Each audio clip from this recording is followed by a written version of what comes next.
पाश्चात्य देशतारिणे। जय श्री कृष्ण चैतन्य प्रभु नित्यानंद, श्री अद्वैत गदाधर शिवासादि गौर भक्तवृंद। हरे कृष्णा कृष्णा कृष्णा हरे हरे, हरे राम राम राम हरे हरे। ओम नमो भगवते वासुदेवाय। ओम नमो भगवते वासुदेवाय। ओम नमो भगवते वासुदेवाय। हरे कृष्ण। तो आज हम लोग पढ़ेंगे पहले ये श्लोक संख्या 21 से लेकर 30 तक ये श्लोकों का उच्चारण करेंगे। अर्जुन उवाच सेनयोरुभयोर्मध्ये रथं स्थापयाम्युत यावत्ते तान् निरीक्षेऽहं योद्धुकामानवस्थितान्। कैर्मया सह योद्धव्यम् अस्मरणं समउद्यमे योत्स्यमानम् अवेक्षेऽहं सा एते अत्र समागता। धातराष्ट्रस्य दुर्बुद्धे युद्धे प्रियचिकीर्षवा। संजय उवाच एवमुक्तो ऋषिकेशो गुडाकेशेन भारत सेनयोरुभयोर्मध्ये रथं स्थापयित्वा रथोत्तमा। भीष्मद्रोणप्रमुक्ताः सर्वेषां च महीक्षिताम्। उवाच पार्थ पश्यतान् संवेतान् कुरुनिति। तत्र पश्यास्थितान् पार्था पितृनथा पितामहा आचार्यन् मातुलन् भ्रात्रान् पुत्रान् पौत्रान् सखींस्तथा श्वशुरान् सुहृदश्चैवासेनयोरुभयोरपि तान् समीक्ष्य स कौन्तेय सर्वा बन्धूनवस्थितान् कृपया परयाविष्टो विषीदन्यतमब्रवीत्। अर्जुन उवाच दृष्टायमं स्वजनं कृष्णा युयुत्सुं समुपस्थितं सीदन्ति मामगात्राणि मुखं च परिशुष्यति वेपतुश्च शरीरे मे रोमहर्षश्च जायते गाण्डीवं संश्रुते हस्तात् त्वक्चैवा परिदह्यते न शक्नोपि अवस्थातुं भ्रमतीव च न मे मनः निमित्तानि च पश्यामि विपरीतानि केशव न चाश्रयोऽनुपश्यामि हत्वा स्वजनमाहवे न।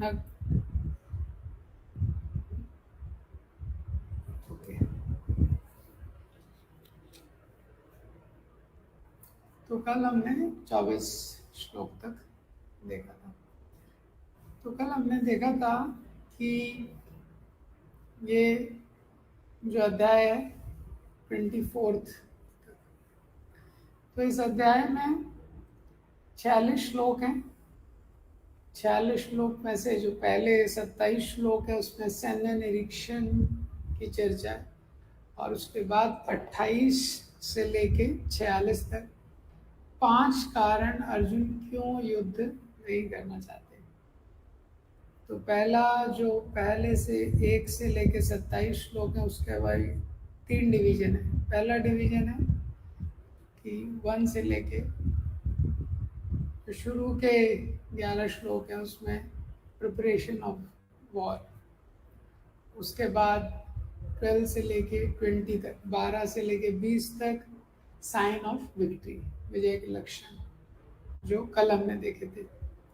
और तीसरा 21 से 27 कृष्णा एज भक्तवत्सल, जो सेक्शन अभी चल रहा है। और उसके बाद दूसरा सेक्शन 28 से लेकर 46 5 कारण अर्जुन क्यों युद्ध नहीं करना चाहते हैं, CDEFI C for compassion, D for destruction of family tradition, E for enjoyment, F for fear of sin, I for indecision. ये 5 कारण ऐसा भी बताते हैं, ये 5 कारण हैं जिसके कारण लिविंग एंटिटी बोलता है कि I don't know why I can not take up to Krishna consciousness. तो ये जो सेकंड 5 कारण है इसके भी श्लोक दिए गए हैं। तो 27 से 30 है, 28 से 30 है पहला कारण कंपैशन, 28 से 30, 31 से 35 इंजॉयमेंट, कि अर्जुन बोलते हैं कि अगर मैं युद्ध करूंगा तो मैं कैसे भोग करूंगा, जिन लोगों के साथ भोग करना है वो सब मेरे सामने यहाँ पे खड़े हैं। और 36 से 38 है तीसरा कारण, श्लोक 36 से 38 एफ फियर ऑफ सिन। और 39 से 43 है चौथा कारण D destruction of family tradition, कुल परंपरा का नाश। और फिर दूसरे अध्याय के 6ठे श्लोक में है इंडिसीजन। ठीक है, तो अभी इसके आगे यहाँ से पढ़ेंगे आज 24 श्लोक से। तो अर्जुन ने जब कृष्ण भगवान को बोला कि आप मेरा रथ लेके चलिए दोनों सेनाओं के बीच में, मैं देखना चाहता हूँ मुझसे कौन युद्ध कर रहा है, और मैं देखना चाहता हूँ कि दुर्बुद्धि जो दुर्योधन है उसका कौन सहायता कर रहा है। अब इसके आगे संजय बताते हैं। संजय वाचा एवं मुक्तो ऋषिकेशो गुडाकेशेन भारत सेनयोरुभयोर्मध्ये स्थापयित्वा रथोत्तमम्। तो इसके आगे बताते हैं एवं मुक्तो ऋषिकेशो, इसके बाद ऋषिकेश भगवान कृष्ण ने इस प्रकार से बोला, किससे? गुडाकेशेन भारत, गुडाकेशेन ये अर्जुन का नाम है। तो अर्जुन से भगवान कृष्ण ने इस प्रकार बोला, सेनयोर उभयोर मध्य स्थापयित्वा रथोत्तम, दोनों सेनाओं के मध्य में उस उत्तम रथ को स्थापित करके भगवान कृष्ण ने अर्जुन से इस प्रकार बोला। तो अर्जुन का यहाँ पे नाम यूज हुआ है गुडाकेश। तो गुडाकेश के बहुत सारे मीनिंग है जो दिए। विश्वनाथ चक्रवर्ती ठाकुर ने एक मीनिंग दिया है। तो गुडाकेश का एक तो कॉमन मीनिंग है, गुड़ मीन्स, गुड़ा मीन्स निद्रा, GUD है, गुड़ा मीन्स निद्रा, ईश मीन्स कंट्रोलर, जिसने नींद को कंट्रोल कर लिया है, one who has conquered sleep, और one who has conquered ignorance. तो प्रभुपाद जी इस तात्पर्य में लिखते हैं कि जो डिवोटीज होते हैं वो इग्नोरेंस को कंट्रोल कर लेते हैं। कैसे? क्योंकि they are always remembering Krishna. भगवान का जब सतत स्मरण रहता है तो व्यक्ति इग्नोरेंस को कॉन्कर कर लेता है। भक्ति में बहुत सारे नियम दिए गए हैं, पर गोल्डन रूल है भक्ति का, सततम स्मर्तव्यम विष्णु विस्मर्तव्यम न जातुचित, कि भगवान का हमेशा स्मरण रहे और कभी उनकी विस्मृति ना हो। गुड़ाकेश का दूसरा मतलब है, गुड़ा का मतलब है मुड़े हुए, जैसे केश होते हैं ना, केश का मतलब है बाल, और गुड़ा का मतलब है मुड़े हुए, मतलब घुंघराले। तो अर्जुन के घुंघराले बाल थे, तो वो भी मतलब है गुड़ाकेश का। और विश्वनाथ चक्रवर्ती ठाकुर इसका बहुत अच्छा मीनिंग देते हैं। तो विश्वनाथ चक्रवर्ती ठाकुर क्या मीनिंग देते हैं? गुड़ा मीन्स, गुड़ मतलब स्वीट, गुड़ होता है ना, गुड़, जैगरी, स्वीट। और का ईश, तो का फॉर, का होता है ब्रह्मा के लिए, तो GUD गुड़, AKESH गुड़ाकेश, तो GUD फॉर गुड़ जैगरी के लिए, A फॉर विष्णु, का फॉर ब्रह्मा, और उसके बाद जो ईश है वो शिव को रिप्रेजेंट करता है, ऐसा बोलते हैं। ए विष्णु और का जो है ब्रह्मा, और ईश किसको रिप्रेजेंट करता है? शिव को। तो ब्रह्मा विष्णु और शिव को भी जो मधुरता प्रदान करने वाला है वो गुड़ाकेश है। ब्रह्मा विष्णु और शिव जो इस सृष्टि के सबसे बड़े कंट्रोलर है, उनको भी जो मधुरता प्रदान करने वाला है वो गुणाकेश अर्जुन है। तो प्रश्न होता है कि क्या मधुरता उनको प्रदान कर रहे हैं अर्जुन? एक्चुअली इस संसार के जो सबसे बड़े नियंत्रक है ब्रह्मा विष्णु और शिव, वो भी भगवान कृष्ण के expansion of expansion of expansion of expansion है। इनके भी बहुत बड़े कंट्रोलर भगवान कृष्ण है। तो जो सारी सृष्टि को नियंत्रण कर रहे हैं, वो अपने भक्त के लिए कैसे उसका रथ हाँक रहे हैं, उसके रथ के सारथी बन गए। ये भगवान का जो भक्त वात्सल्य का भाव है, ये अर्जुन के द्वारा प्रकट हो रहा है। इस भाव को दिखा के अर्जुन ब्रह्मा विष्णु और शिव को भी स्वीटनेस प्रदान कर रहे हैं। सो ये भगवान का भक्त वात्सल्य है, इससे बहुत स्वीटनेस प्रदान होती है। तो हम देखेंगे क्योंकि वृंदावन माधुर्य धाम है, the abode of sweetness. Dwarka क्या है? ऐश्वर्य धाम है, द अबोर्ड ऑफ ऑपुलेंस। तो वृंदावन माधुर्य का धाम है, वहां पे ऐश्वर्य का प्रवेश भी नहीं हो सकता है। ऐसा है, वहां पे कोई भी भगवान को भगवान के रूप में ही नहीं देखता है। और जो द्वारका है वो ऐश्वर्य से भरा हुआ है। द्वारका में भगवान 16,108 रानियों के साथ रह रहे हैं। 16,108 एकदम बड़े दिव्य ऐश्वर्य से, सब प्रकार के ऐश्वर्यों से पूर्ण उनके महल हैं। लेकिन भगवान वहाँ संतुष्ट नहीं है। हजारों सेवक लगे हुए हैं, क्योंकि भगवान रात में सोते हैं तो अपनी रानियों के साथ सो रहे हैं। वो सब जो रानियां हैं बहुत सुंदर हैं, पर उनके साथ सोते हुए भी भगवान गोपियों को याद कर रहे हैं। तो गोपियों का नाम लेते हैं, विशाखा, ललिता, गोपो, जो गोप बालक हैं उनके मित्र हैं उनका नाम लेते हैं, श्रीदामा, सुबल, उसको याद कर रहे हैं।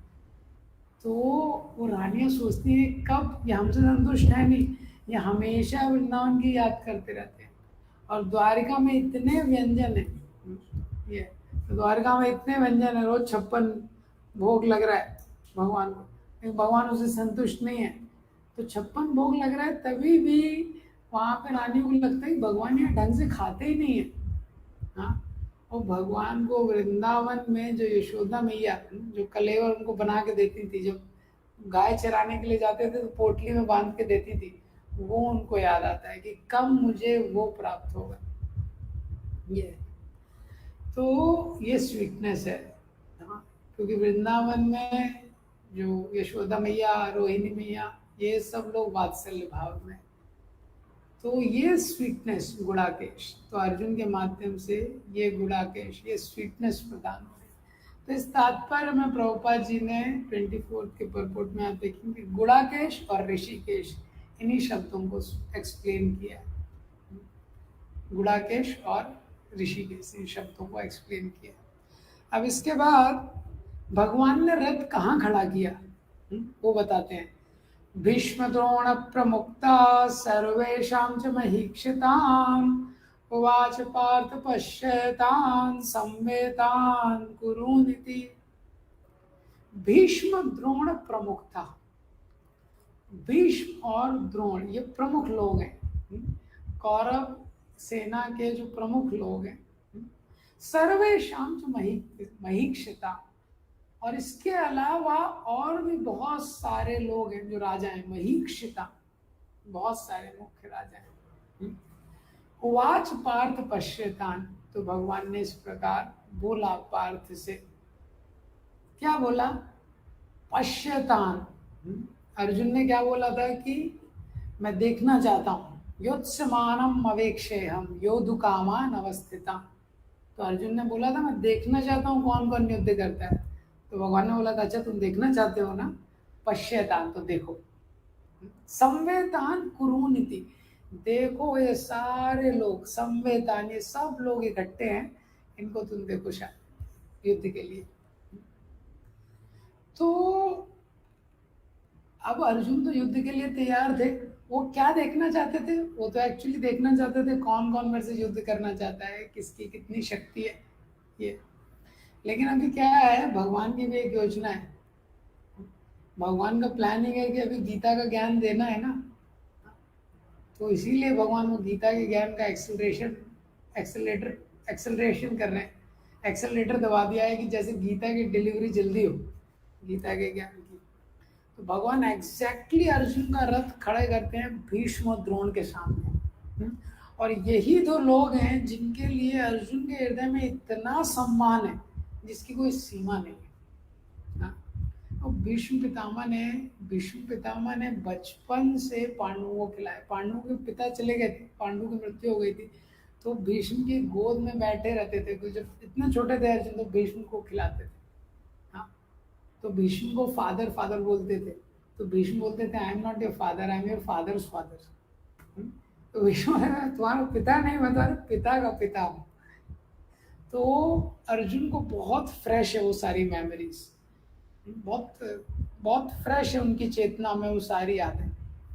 इसी तरह जो द्रोणाचार्य ने धनुष पकड़ना सिखाया है। हाँ, अभी उन्हीं उनके प्रति बहुत सम्मान है अर्जुन को। अब उन्हीं दोनों के सामने अर्जुन को खड़ा कर दिया। जब यहाँ से अर्जुन का वीकनेस शुरू हो जाता है। और यहाँ पे एक और लेसन जो जनरली दिया जाता है कि अर्जुन बोले मैं देखना चाहता हूँ। आदमी देखने के चक्कर में बहुत फंस जाता है इस संसार में। तो बोलते हैं Maya comes through eyes and Krishna comes through ears. So Krishna can also comes through eyes when we take darshan of the Lord, and Maya can also comes through ear when we hear something non-Krishna conscious. But generally ये principle बताया गया है कि माया आंखों के द्वारा प्रवेश करती है, हाँ, और कान के द्वारा हम कृष्ण कथा को प्रवेश करा के, हाँ, कृष्ण कथा को। तो इसका मतलब क्या है कि जो प्रत्यक्ष प्रमाण है, प्रत्यक्ष में बहुत क्षमता रहती है हमको मोह में डालने की। जो हम प्रत्यक्ष सेंसेस से जो परसीव करते हैं ना, इससे हम मोह में चले जाते हैं बहुत ज्यादा। क्यों? क्योंकि जब भी किसी चीज को संसार में हम देखते हैं तो अभी हमारी भोग दृष्टि है। तो हमको लगता है इस वस्तु का मुझे भोग करना है, इस वस्तु का भोग करना है, इस व्यक्ति का भोग करना है, इस परिस्थिति में एंजॉय करना है। हाँ, वहां पे हम लोग गलती कर देते हैं। तो यहाँ पे बताया गया इस श्लोक में कि भगवान ने ऐसा पार्किंग किया, भीष्म द्रोण प्रमुख था उनके जस्ट सामने। और भगवान ने क्या बोला है, संवेतान कुरु निधि, कुरुओं को देखो। तो कुरु वंश में पांडव और कौरव दोनों आ जाते हैं। भगवान ने ये नहीं बोला। अर्जुन ने तो क्या बोला था, धात राष्ट्र से दुर्बुद्धि, धृतराष्ट्र का जो दुर्बुद्धि पुत्र दुर्योधन है, मैं वो देखना चाहता हूँ उसका कौन कौन सहायता कर रहा है। लेकिन भगवान क्या बोल रहे हैं, संवेतान कुरु नीति, कुरु वंशियों को देखो। तो कुरु वंश में तो पांडव और कौरव दोनों आ जाते हैं।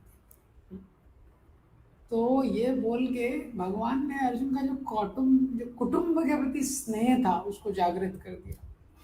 ये तो दो चीजें होती हैं, कुटुंब के प्रति एक स्नेह होता है और एक स्नेह होता है भगवान के प्रति। एक होता है भगवत प्रेम, एक होता है कुटुंब के प्रति स्नेह। तो जो कुटुंब के प्रति स्नेह है उसमें ममता होती है। उस ममता के कारण क्या होता है कि जिसके प्रति स्नेह होता है उनके अवगुणों की तरफ ख्याल नहीं जाता है, उसके अवगुण हम देखते नहीं है। जैसे घर में कोई बेटा है, बेटी है, कोई संबंधी है, तो अपने निकट संबंधियों के अवगुणों की तरफ ध्यान नहीं जाता है, किंतु ये मेरा है ऐसा भाव रहता है, ये मेरा है। तो उसमें तो माँ होती है, अपने बच्चे में वो दोष नहीं देख सकती। वो दीदी को समझ में नहीं आ रहा है कि हिरण्यकशिपु हिरण्याक्ष का क्या गलती है। वो दुनिया के सबसे बड़े टेररिस्ट है, लेकिन उसकी माँ के लिए वो बच्चे ही है। ऐसे ही भगवान का भक्त में एक विशेष स्नेह होता है। भगवान जब किसी को अपना स्वीकार कर लेते हैं, हाँ, तो भक्त के अवगुणों की तरफ भगवान का ख्याल नहीं जाता है। भगवान बोलते हैं ये मेरा है। भगवान किसी को जब अपना मान लेते हैं, भक्त में वैसे भी कोई अवगुण बचते नहीं है जैसे जैसे वो भगवान के निकट आता है। लेकिन ये दोनों में अंतर है। जो पारिवारिक स्नेह होता है उसमें ममता रहती है। जहाँ ममता है वहाँ मोह है, जहाँ मोह है वहाँ मूर्खता है, वहां पे व्यक्ति कर्तव्य से च्युत हो जाता है। इसीलिए पहले के समय में बच्चों को सबसे पहले गुरुकुल भेजते थे। घर में क्यों नहीं रखते थे? घर में ट्रेनिंग नहीं दी जा सकती है। तो माता बोलेगी सुबह नहीं उठाएगी, माँ बोलेगी और सो जाए 1 घंटा। और उसको थोड़ा डिसिप्लिन करना है ईटिंग में, हाँ, तो वो सब डैमेज हो जाएगा। उसको बोली है तो खा ही नहीं रहा है। हम्म, तो इसीलिए घर पे ट्रेनिंग नहीं हो सकती, इसलिए वो लोग गुरुकुल में जाते थे। कर्तव्य से च्युत हो जाता है जहाँ पे ममता आ जाती है। लेकिन भगवान का जहाँ प्रेम होता है, वहाँ पे व्यक्ति में सारे अच्छे गुण डेवलप होते हैं। भगवत प्रेम डेवलप होता है और वो अपने कर्तव्य का निर्वाह करता है। इस परपोर्ट में प्रभुपाद जी ने इस तात्पर्य में ऋषिकेश और पार्थ ये शब्दों का व्याख्या किया है। आप लोग देखिएगा। तो भगवान ने लगभग लगभग इस पूरे अध्याय में देखेंगे तो इस अध्याय में भगवान ने कुछ भी नहीं बोला है। पहले अध्याय में एक ही शब्द बोला है लगभग लगभग, पार्थ। पश्चात इस भीष्म द्रोण प्रमुख था। ये जो श्लोक है, उवाच पार्थ पश्यतान, पार्थ पश्यतान, बस इतना ही बोला, पार्थ देखो। ये जो पार्थ शब्द है ना, ये भगवान को बहुत प्रिय है। अर्जुन को भगवान ने बहुत सारे नामों से बुलाया है गीता में। हाँ, बहुत नाम है अर्जुन के। और अर्जुन ने भी भगवान को काफी नामों से बुलाया है गीता में। मधुसूदन नाम से बुलाया है, बहुत सारे नाम से अर्जुन ने भी बुलाया है। तो अर्जुन का सबसे फेवरेट नाम था कृष्ण, कृष्ण का सबसे फेवरेट नाम था अर्जुन के लिए पार्थ। अर्जुन का बहुत मोस्ट लविंग एड्रेस था ये पार्थ, जब भगवान अर्जुन को बोलते थे। तो जो पार्थ शब्द है, ये भगवान ने गीता की शुरुआत में भी बोला है 1.25 ये श्लोक में बोला है, और ये भगवान ने गीता के एंड में कंक्लूडिंग मैसेज में भी बोला है 18.72, ये 2 श्लोकों में। तो जब ये इस श्लोक में आया है पार्थ, यहाँ पे भगवान क्या बोलना चाहते हैं अर्जुन को? उवाच पार्थ पश्यतान, देखो तुम। लेकिन तुम कैसे देखो और देख रहे हो, युद्ध भूमि को ध्यान रखना। हाँ, तुम प्रथा के पुत्र हो। तात्पर्य प्रभुपाद जी लिखते हैं पार्थ नाम अर्जुन का कैसे पड़ा, क्योंकि वो प्रथा के पुत्र थे। वो कुंती महारानी का इतना दिव्य इतिहास है। तो वो कुंती महारानी जो पूरे ज्ञान के तत्व को जानने वाली हैं, तो तुमको ज्ञान की दृष्टि से देखना चाहिए सेनाओं को। ये तो ये यहाँ पे इस संदर्भ में उपयोग हुआ है। और जो 18.72 है, उसमें भगवान अर्जुन से पूछ रहे हैं 18वें अध्याय में, नष्टो मोहा स्मृतिर्लब्ध्वा तत्प्रसादा। 18वां अध्याय का 72 श्लोक, एक सेकंड। हाँ,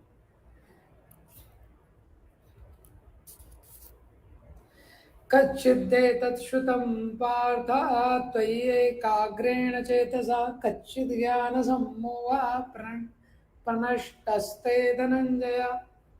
तो 18.72 इसमें लास्ट में भगवान ने पार्थ शब्द का उपयोग किया है। उसमें भगवान पूछ रहे हैं कच्चित् एतत् श्रुतं पार्थ, हे पार्थ तुमने सुना कि नहीं? हाँ, ये जो मैंने गीता का लेक्चर दिया है, अटेंडिव थे कि नहीं? तुमने सुना है कि नहीं ये पार्थ? और तई एकाग्रेण चेतसा, एकाग्र चेतना से सुना है कि नहीं तुमने जो मैंने बोला है? कच्चित ज्ञान सम्मोहा प्रनष्टस्ते धनंजया, और क्या तुम्हारा मोह दूर हुआ कि नहीं? ये कंक्लूडिंग मैसेज। तो ये 1.24 में यहाँ से अर्जुन मोह में जाना शुरू कर रहे हैं, यहाँ से बिल्डर हो जाएंगे अभी आगे। और इसके बाद भगवान पूरी गीता सुनाने के बाद एंड में वापस से पूछते हैं पार्थ तुम्हारा मोह दूर हुआ कि नहीं? पार्थ भगवान बहुत प्रेम से अर्जुन को बुलाते हैं। और यहाँ पे 18.72 में भगवान ने जब बोल रहे हैं, तो भगवान का भाव क्या है कि अगर तुमको गीता नहीं समझ में आई है, अगर कुछ समझ में नहीं आया, I am willing to repeat the whole thing again. मैं पूरी गीता तुमको दोबारा सुनाने के लिए तैयार हूँ। तो ये भाव से यहाँ पे भगवान बोल रहे हैं। तो भगवान का जो सेवा भाव है बहुत स्ट्रांग रहता है। अपने भक्तों की किस हद तक भगवान सेवा करना चाहते हैं, तो पूरा गीता भगवान ने बैटल फील्ड में सुना दिया। और अगर अर्जुन को क्लैरिटी नहीं है तो भगवान के मन में है कि मैं तुमको वापस से रिपीट करूंगा सारा। अब ये सारी आर्मी को देखने के बाद भीष्म को देखा, अर्जुन ने द्रोण को देखा, और केवल भीष्म और द्रोण को नहीं देखा, और भी बहुत सारे जो लोग थे जो वहां पे एकत्रित थे उन सबको अर्जुन ने देखा। अब उसके बाद क्या होता है ये अगले श्लोक में दिया है। तत्रापश्य स्थितान् पार्थ पितृनधा पितामह आचार्यन् मातुलन् भ्रात्रान् पुत्रान् पौत्रान् सखींस्तथा श्वशुरान् सुहृदश्चैवासेनयोरुभयोरपि तान् समीक्ष्य स कौन्तेय सर्वान् बन्धून् अवस्थितान् कृपया परयाविष्टो विषीदन्निदमब्रवीत्। तो इसके बाद अर्जुन ने क्या देखा, तत्रा पश्चात, इसके बाद पश्चात उन्होंने देखा, इस सबके पश्चात स्थितन पार्था पितृ न था पितामह, उन्होंने देखा अर्जुन को ये तो पिता खड़े हैं, इसमें बहुत सारे पिता के समवयस्क लोग खड़े हैं। पिता महान, पिता केवल पिता के समवयस्क लोग नहीं है, पिता के भी जो पिता हैं पिता महा वो भी उसमें खड़े हैं। आचार्य मातुलन भ्रातर, आचार्य खड़े हैं, द्रोणाचार्य कृपाचार्य जिनसे धनुर्विद्या सीखा है वो खड़े हैं, मातुलान और मामा जी मामा आदि खड़े हैं, शल्य है, शकुनी भी मामा थे ना, मामा शकुनी आता था, बोले मामा जी लोग खड़े हैं इसमें। और माँ भ्रात्रान पुत्रान भाई लोग खड़े हैं, लक्ष्मण आदि भाई लोग खड़े हैं, दुर्योधन आदि भाई खड़े हैं, पौत्र खड़े हैं, लक्ष्मण के पुत्र हैं, और सखा खड़े हैं, ससुरान ससुर सुहृद ये सब खड़े हैं। तान समीक्ष सकौन्त्या, इन सारे सर्वान बंधून अवस्थितान, ये सारे बंधुओं को एक साथ दुर्योधन ने देखा। तो क्या हुआ, देखिए क्या होता है ना, जब भी बहुत समय बाद किसी से मिलते हैं ना जिससे हृदय का संबंध बहुत घनिष्ठ है तो भावनाएं आ जाती है। भाव जैसे कोई मित्र हैं और बहुत समय बाद मिल रहे हैं तो व्यक्ति इमोशनल हो जाता है। और अगर उसमें विरह की संभावना हो तो इमोशंस और ज्यादा हो जाते हैं। जैसे स्कूल में भी जब फेयरवेल, स्कूल या कॉलेज में आप देखते हैं जब फेयरवेल फंक्शन होता है, फेयरवेल पार्टी होता है तो रोने लगते हैं लोग, स्टूडेंट्स जो होते हैं रोने लगते हैं, क्योंकि अब विरह की संभावना है। उनको लगता है इतने समय तक साथ में थे, इतने समय तक साथ में थे, साथ में खेला, साथ में एक क्लास में थे, हालांकि बहुत कुछ पॉजिटिव नहीं भी किया होता है लेकिन फिर भी साथ में थे, तो वो इमोशंस कनेक्टेड रहते। तो अर्जुन को याद आ रहा है, और यहाँ पे 5 जनरेशन्स का गेट टुगेदर है। अर्जुन जो देख रहे हैं बेसिकली एक ही परिवार के लोग हैं ना दोनों साइड, तो अर्जुन दोनों बीच में खड़े हैं तो दोनों साइड देख रहे हैं, और अर्जुन को लगे तो सब भाइयों की ये सेना में पिता माता पिता भाई, तो वही जनरेशन्स भरा हुआ है। तो अर्जुन बहुत ओवरवेल्म हो जाते हैं सिचुएशन को देख के। क्यों? क्योंकि उनको लग रहा है इन्हीं से युद्ध करना है, इनको ही मारना है। तो 5 जनरेशन का गेट टुगेदर है। द्रोणाचार्य कृपाचार्य विद्या प्रदान करने वाले गुरु हैं, ये खड़े हैं। पुरोहित कुंती भोज शाल्य शकुनी ये सब मामा हैं, भीम दुर्योधन ये सब बड़े भाई हैं, अभिमन्यु घटोत्कच दुर्योधन का पुत्र लक्ष्मण ये क्या है, भाइयों के पुत्र हैं। अर्जुन सोच रहे हैं मेरे भाइयों के पुत्र हैं। द्रुपद शैब ये लोग ससुर हैं, सात्विकी कृतवर्मा ये सब सुहृद, हमेशा हमारा भला चाहने वाले। बहुत स्ट्रॉन्ग इमोशन, बहुत बहुत स्ट्रॉन्ग भावनाएं हैं अर्जुन के मन में। ये तो कृपया पर्याविष्टो, वो पर्याविष्टो एकदम कंपैशन, एकदम दया। ये दया एकदम ट्रांसडेंटल नहीं है लेकिन दया है, भावना है, बहुत स्ट्रॉन्ग भावना आ जाती है। क्योंकि जनरली गेट टुगेदर होता है तो जैसे शादियों में गेट टुगेदर होता है, बहुत सारे लोग आते हैं हाँ, या किसी बर्थडे पार्टी वगैरह, जनरली गेट टुगेदर। तो बहुत ही कम समय होता है तो जिसमें गेट टुगेदर होता है। अब यहाँ पे गेट टुगेदर है किसके लिए है? सबकी डेथ होने वाली है, अभी डेथ हुई नहीं है। तो गेट टुगेदर दो ही टाइम पे होता है जनरली फैमिलीज में। एक तो शादी में सब लोग आते हैं, और दूसरा जब मृत्यु होती है। ये दोनों में अटेंडेंस इम्पॉर्टेंट है। बीच के फंक्शन है उसमें 50% अटेंडेंस भी चलेगा, 50%, 25% भी चलता है। इन दोनों में लोग मैक्सिमम अटेंडेंस करते हैं। अब लेकिन यहाँ पे स्थिति और भी गंभीर है। ये लोग मरे नहीं है, इनको मारना है। वैसा गेट टुगेदर। तो इसलिए अर्जुन बहुत इमोशनल हो जाते हैं। और अब अर्जुन क्या बोलते हैं? तपया परयाविष्ट, हाँ, कृतान समीक्ष कौन्तेय सर्वान सा कौन्तेय। भगवान यहाँ पे अर्जुन को बोल रहे हैं कौन्तेय। कौन्तेय क्यों? क्योंकि कुंती है, कुंती के पुत्र हैं ये। तो इतना यहाँ पे उनके मन में दया आ गई और उनको लग रहा है कि मैं इनसे युद्ध नहीं कर पाऊंगा। अभी मैं इन संबंधियों को देख के अर्जुन को लग रहा है कि अब इनसे युद्ध करना असंभव है। तो अर्जुन बोलते हैं, अर्जुन वाच दृष्टा इमं स्वजनम कृष्णा युयुत्सुं समुपस्थितम् सीदन्तिमं गात्राणि मुखं च परिशुष्यति। ये तो इससे पहले यहाँ से अभी 27, ये जो श्लोक है 28, तो यहाँ से शुरू हो जाता है जो दूसरा सेक्शन है, दूसरा भाग है इस अध्याय का। 28 से 30 अर्जुन पहला रीजन वो क्यों युद्ध नहीं करना चाहते, कि कंपैशन के कारण। तो अभी तक हमने इस अध्याय में क्या देखा? जो शुरू के 10 श्लोक हैं, 11 शुरू के 11 श्लोक हैं, इसमें क्या है? दुर्योधन, सबसे पहले दुर्योधन जैसे ही पांडवों की सेनाओं को देखते हैं उनके हृदय में भय आ जाता है। वो भय को छुपाना चाहते हैं लेकिन वो मैनिफेस्ट होता है। तो आचार्यम उपसंगम्य, द्रोणाचार्य के पास जाते हैं, बोलते हैं देखिए ये सेना शत्रुओं की, आपके ही शिष्य ने इसकी रचना की है। और फिर वो बताते हैं इस सेना में कौन कौन है। भीम अर्जुन समायुधि, भीम और अर्जुन के समान बड़े बड़े महारथी हैं। तो पहले पांडवों की सेना के बारे में बताते हैं। उसके बाद उनको लगता है कि मैंने इनकी ज़्यादा प्रशंसा ना कर दूँ नहीं तो हमारी पार्टी वाले डिस्करेज, हतोत्साहित हो जाएंगे। तो तदास्माकं बल, तो अपनी सेना का बल बताते हैं।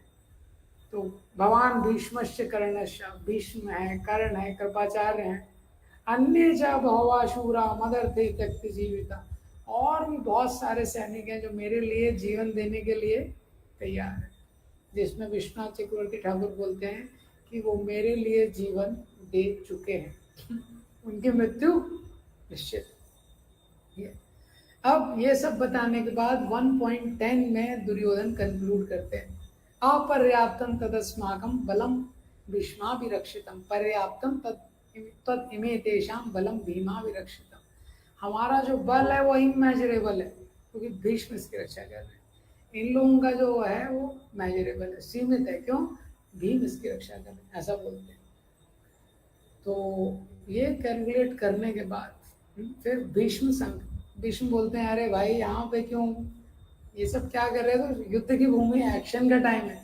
तो भीष्म सिंह नादम, सिंह की तरह एक शंख बजाते हैं। जैसे ही भीष्म शंख बजाते हैं तथा श्वेत, हाँ, उसके बाद तुरंत तथा शंकर च भैर्यश्च, सब लोग शंख नगाड़े बजने लगते हैं। हाँ, शास्त्रों में बताया गया है पहले हर चीज मतलब एक सेलिब्रेशन के साथ होती है, और जैसे ही वो बजते हैं उसके बाद एंट्री होती है भगवान की। तथा श्वेतैर्हयैर्युक्ते महति सन्दने स्थितो मांडवा माधवा पांडवश्चैव, और उस समय सफेद घोड़ों वाले एक दिव्य रथ पे, दिव्य घोड़ों पे अर्जुन और कृष्ण की एंट्री होती है। और फिर पांचजन्यम ऋषिकेशो, फिर यहाँ से 1.12 से 19 ये दूसरा सेक्शन है जिसमें विजय के लक्षण बताए गए हैं। पांडवों की साइड में भगवान है और दिव्य घोड़े हैं, दिव्य रथ है, दिव्य शंख है, पांचजन्य, सब पांडव लोग अपना अपना शंख बजाते हैं। और वो सब बजाने के बाद उसका असर क्या होता है धृतराष्ट्र के पुत्रों पे? सघोषो धातराष्ट्राणाम हृदयानि विदारयत, उनका हृदय विदीर्ण हो जाता है। तो वहाँ पे बताया गया है कि अधर्म हमारे हृदय को कमजोर कर देता है, जो अधर्म का पालन करता है उसका हृदय कमजोर हो जाता है। ये तो कौरवों की सेना पांडवों से दुगनी थी, लेकिन क्योंकि अधर्म का आश्रय लिया था वो वीक हो गए थे, इसलिए उनका हृदय विदीर्ण हो गया। उसके बाद अर्जुन बोलते हैं भगवान को, सेनयोर उभयोर मध्य, आप दोनों सेनाओं के बीच में स्थाप मेरा रथ लेके चलिए, मैं देखना चाहता हूँ दोनों सेनाओं में कौन कौन है। तो भगवान रथ खड़ा कर देते हैं, भीष्म द्रोण प्रमुखता, भीष्म और द्रोण के सामने। और जैसे ही भीष्म और द्रोण को अर्जुन देखते हैं, सारा उनके प्रति जो सम्मान होता है, उनके प्रति जो भावनाएं उनके हृदय में आ जाती हैं। और फिर जब 180 डिग्री 360 डिग्री का एक बार व्यू देखते हैं अर्जुन, हाँ, तो देखते हैं कि अरे बाप रे, हाँ, तत्र पश्चात, ये जो श्लोक है कि पिता है, पिता महा है, मातुला ससुरा भ्रात्रा, मामा है, भाई हैं, ये तो रिश्तेदारों से भरा हुआ है बैटलफील्ड। तो यहाँ पे तो पार्टी होनी चाहिए, यहाँ युद्ध हो रहा है, अर्जुन सोचते हैं। हाँ, पार्टी के लिए अच्छा है, 5 जनरेशन का गेट टुगेदर है, लेकिन यहाँ पे युद्ध। संसार का स्वभाव कैसा है, किसी भी विषम परिस्थिति में हमको ये डाल सकता है। नहीं, कैसी कैसी विषम परिस्थिति में जीव को डाल देता है व्यक्ति। लेकिन अर्जुन हमको ये सिखाते हैं कि किसी भी कोई भी विषम परिस्थिति हमारे जीवन में आए, हमको किसका आश्रय लेना चाहिए। देखिए, इससे पहले दुर्योधन ने सेनाओं का निरीक्षण किया, तो दुर्योधन सबको मोटिवेट कर रहा है, द्रोणाचार्य के पास जा रहा है, और उसका भरोसा कर्ण पे ज्यादा है जो युद्ध भूमि में भी नहीं है, ऐसे। लेकिन जब तो दुर्योधन को भी भय था, और दुर्योधन भी विषम परिस्थिति में है, अर्जुन भी, लेकिन अर्जुन इस विषम परिस्थिति में भगवान का आश्रय लेंगे और हर चीज ग्लोरियस हो जाएगी। तो जो ट्रेजिडी है वो अपॉर्चुनिटी बन जाती है, जो एडवर्सिटी है वो अपॉर्चुनिटी बन जाती है, जो ऑब्स्टेकल्स है वो स्टेपिंग स्टोन्स बन जाते हैं। तो किसी भी परिस्थिति में भगवान का आश्रय कैसे लेना है, ये जीव को इस पे विचार करना चाहिए। कोई भी परिस्थिति भगवान हमारे जीवन में उत्पन्न कर रहे हैं, उसका उपयोग भगवान की तरफ जाने में किया जा सकता है, और यही उस परिस्थिति की सार्थकता है। चैतन्य महाप्रभु चैतन्य चरितामृत में बोलते हैं, संसार में क्या अच्छा है, यही भाल है, यही मंद, सब मनोधर्मा। कोई बोले इस संसार में कुछ अच्छा है, क्या अच्छा है? कुछ भी अच्छा और खराब नहीं है, वो डिपेंड करता है क्या हमको भगवान के निकट जाने में मदद करता है। अगर किसी का स्वास्थ्य बहुत अच्छा है तो वो अच्छा है कि खराब है? वो डिपेंड करता है अच्छे स्वास्थ्य से वो इंद्रिय तृप्ति कर रहा है, भगवान की सेवा कर रहा है। जैसे चंद्रमौली महाराज को चश्मा लगा था, एक दिखता नहीं था, वो बहुत हाई पावर का चश्मा है महाराज को। तो चंद्रमौली महाराज को चश्मा लगा था, तो एक बार शायद किसी ने सजेस्ट किया कि महाराज इसको, हाँ, आप थोड़ा ये ट्रीटमेंट लेंगे तो आपका फिर चला जाएगा चश्मा।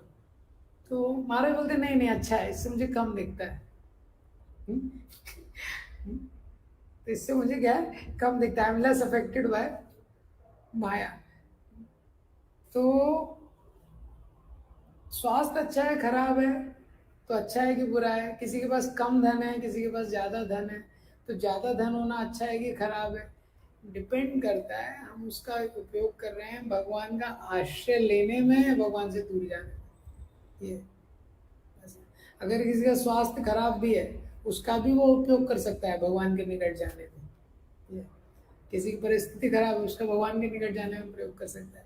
तो यही अर्जुन का ग्लोरी है।